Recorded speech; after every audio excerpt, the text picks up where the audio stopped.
Lors de l'occupation bantoue de l'Afrique centrale, les Bas-Congo occupent le vaste territoire africain, qui va au sud de l'Angola, Congo-Dia-Pangala, jusqu'au Gabon, Congo-Dia-Luangu, en passant par le Bandundu, Congo-Dia-Moulaza, et le Congo-Dia-Kati, le Congo central, qui englobe le nord de l'Angola, le Bas-Zaïre, le Kabida, et une partie du Sud-Congo. C'est donc tout un peuple, le peuple Congo, avec sa langue, le Kikongo, et sa culture, le Bou-Congo, qui prend possession de ce très vaste territoire africain, auquel il donne le nom de royaume du Congo, Congo-Dia-Toitela. Ainsi, toutes les langues parlées depuis le sud de l'Angola jusqu'au Gabon ne sont que des simples dialectes d'une même langue, la langue Kikongo. Le Kikongo donc est la seule langue pure de l'Afrique centrale, qui occupe le périmètre culturel le plus grand. Ainsi, le Kikongo et le Swahili sont les deux principales langues de l'Afrique centrale. Le Swahili est la langue principale de l'Afrique centrale de l'Est, tandis que le Kikongo est la langue principale de l'Afrique centrale de l'Ouest. Le Kikongo est une langue internationale parlée en Angola, au Congo-Kinshasa, au Congo-Brazzaville, et au sud du Gabon.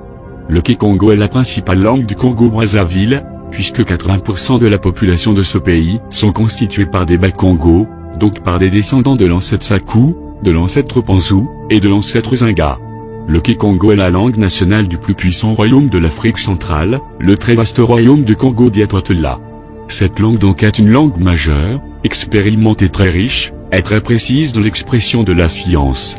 Puisque le Kikongo est la langue nationale d'un peuple d'une civilisation millénaire.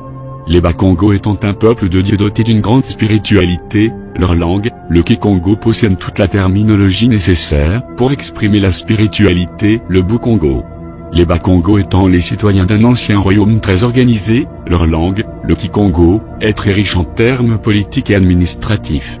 Les Bas-Congo étant un peuple de grands artisans, de grands génies créateurs, de travailleurs très habiles, leur langage, le Kikongo, possède tout un arsenal merveilleux de termes techniques appropriés.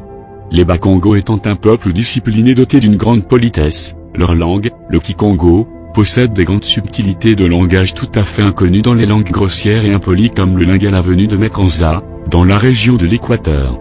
Les Bas-Congo possèdent une tradition religieuse fantastique conservée jalousement depuis des millénaires. À travers des siècles, Dieu avait constamment enrichi cette tradition Congo, par de nouvelles révélations faites toujours à l'aide de la langue Kikongo, la langue des descendants des fils du ciel, Banyabazulu. La langue Kikongo donc, est un grand trésor pour tous les peuples de l'Afrique centrale et du monde entier. Ayant peur du génie Congo, Nemwande Congo, les puissances néocolonialistes ont mis sur pied un programme destiné à combattre et à détruire le Kikongo pur. Car les principes de base des ennemis de l'Afrique sont, diviser pour régner. Combattre les grandes valeurs africaines et les remplacer par le médiocrité, qui renforce le germe de l'autodestruction en Afrique. Les noms des puissances néocolonialistes impliquées dans ce complot quant à la langue Kikongo sont bien connus. Les langues négro-africaines ne sont pas des langues inférieures.